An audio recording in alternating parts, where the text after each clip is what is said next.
Hi guys, welcome back to my channel. Thank you so much for clicking on this week's video. I really appreciate it. Of course, I appreciate my online friends. You guys are amazing. Sorry, a little bit hyped today, but I'm gonna just take it down a little bit, okay? Because in today's video, we're gonna be talking about protein overload. That's a big one, right? Right, we're gonna get straight onto it, okay? So if you want to see about some ways of avoiding protein overload and how we can fix it, you better hang on, okay?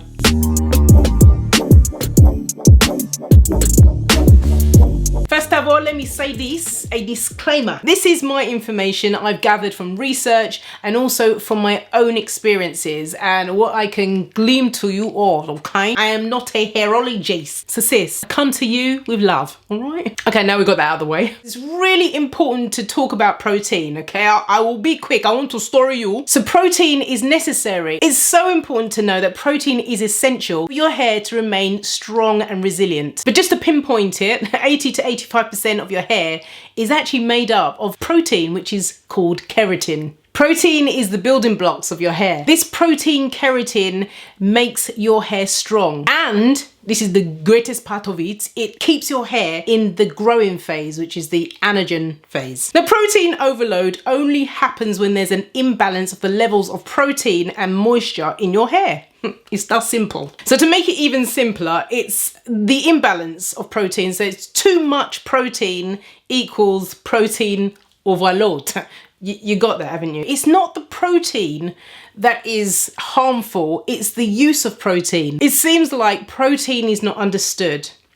I'm getting somewhere. Stick with me, okay? You know the saying, too much of a good thing? Yeah, this is it. So for me, it makes total sense why we want to keep putting protein in our hair, because if it makes our hair strong, especially if you have strands like mine, low to medium density, and my strands are very fine, you want to build your hair up. And if it keeps your hair in that lovely anagen growing phase, why wouldn't we want to put protein in our hair? But the problem is, how much do you put on it and when? Just hang around, I'm going to tell you. Wait a minute. Okay, so we're going to look at a few things to how we know we've got protein overload, okay? Protein overload is the culprit of when your hair is just acting up, like it exists. It will not submit nothing, that the hair will not do what it's supposed to do. So these signs might be anything from your hair just simply feels straw-like and stiff, your hair snaps off really easily, your hair feels unusually dry, brittle and lifeless. It no longer has that really nice natural shine. It doesn't hang right, it doesn't move correctly. No matter what you do for it, it's lost its luster. You have more tangles and you find your hair is knotting up very, very easily. And also in some rare cases, excessive shedding, which really is the starvation of moisture.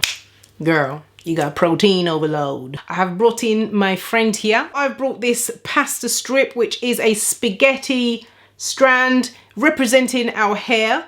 Now, as it seems here, it has no water in our hair, completely dry, representing a piece of hair that has protein overload. That is what happens when, you know, when there's no moisture in the hair. When the protein is completely taken over and your hair is dry, it will be easy to break off. We want to avoid that, don't we? What we want is strands like this, got moisture in it and it's still strong. Okay, so let's just get to the juicy part, okay? Now we've realized that protein is super essential for our hair. We also need the balance with moisture in order for our hair to not be dry and overloaded with protein, and then it breaks off, just as the example. But if we do have the overload or a buildup of protein, how do we fix it? What do we do? I've had protein overload on a few occasions, and there is definite reasons why that has happened. Now, before I give you the tips on how to fix protein overload, I want you to listen to the end because I've got some really great tips on how and when to use protein, which will really, really help you, and it's worked amazing for me. Okay, so how to fix protein overload. Repairing your protein overload might take as little as a week or even a few days or as much as months because the damage has been quite intense, and you have to take into consideration that people have different hair density, they have different curl patterns, and most of all, they have different porosity. Recovering from protein overload is not an overnight thing. It ain't gonna happen, okay? It's not. Doesn't matter how many bags you put on your head, how many deep condition you do on that day, the next morning it's going to be dry and brittle still, okay? By taking a few important steps to get your hair back to a balanced state. Now these steps will definitely improve your hair, but it really depends on the severity of the protein overload on your hair. Everybody's recovery is different, is really what I'm trying to say. So one of the key tips is that you have to focus on moisture. I'm just talking about just the right amount of moisture. And what this means is going through your product stash. What have you got? What do your products have? Look at the ingredients. Take a look at them. They might have protein in them. During this time of recovery, it's important that you get rid of or you don't touch products that have protein in the ingredients. You'll be surprised that some of these things are in there. That's why we've got to be really knowledgeable about the ingredients and what is actually being put in our products. So protein can come in many forms and under many names, if you didn't know that already. I'm just going to give you some examples, just a few of them that might be on your ingredients list. So I've got them listed here. You might have some that say hydrolyzed collagen, wheat, quinoa, or soy protein, silk protein, keratin, oat flour, and amino acids.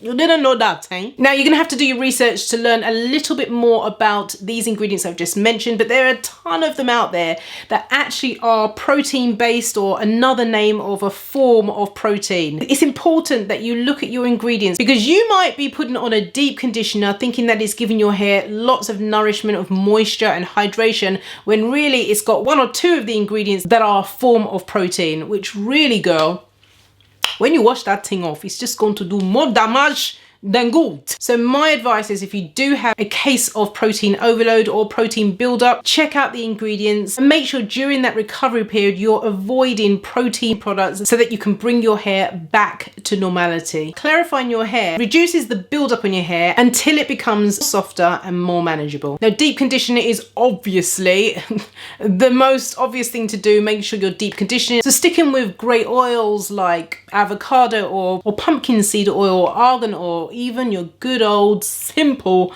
olive oil would do you just fine for a deep condition. Now this one is a really obvious one. We should practice this anyway, but if you have protein overload, just be really mindful that if the hair is struggling to retain moisture, your strands are going to be like this. So trying to put it up there and down here and then curl it is going to break. It's not pliable and it's definitely not manageable. Your hair's gonna break off. Low manipulation is vital. It's so necessary because you'll avoid easy breakage. What we wanna do is we wanna get our hair to be like this. Still very strong, you know?